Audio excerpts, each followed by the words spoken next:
In today's video, I'm going to teach you how to create breakout rooms in Zoom during a meeting. Breakout rooms are a fantastic tool for facilitating more intimate group discussions within larger meetings.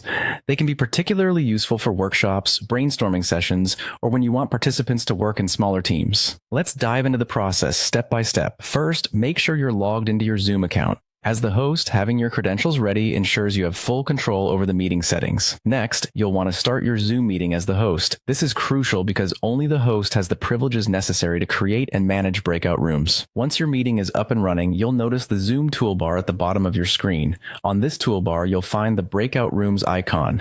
Go ahead and click on it.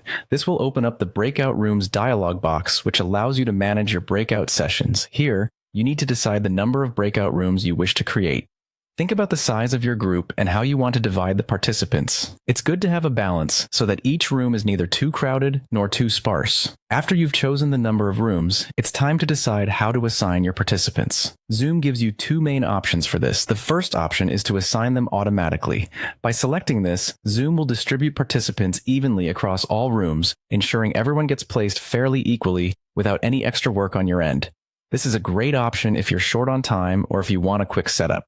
Alternatively, you can assign participants manually. This option allows you to individually select which participants go into which specific rooms. Choose this method if you have particular groups you want to keep together, or if you've prepared specific group tasks that require careful selection. Now go ahead and click Create Rooms. This step finalizes the setup of your breakout rooms, but they aren't open to participants just yet. To start your breakout rooms, you'll need to click Open All Rooms. This action will automatically move participants into their respective breakout sessions. As the host, you still have plenty of control. You can join any of the rooms to observe discussions, offer assistance, or answer questions. Additionally, you have the ability to broadcast a message to all rooms if you need to communicate with everyone simultaneously.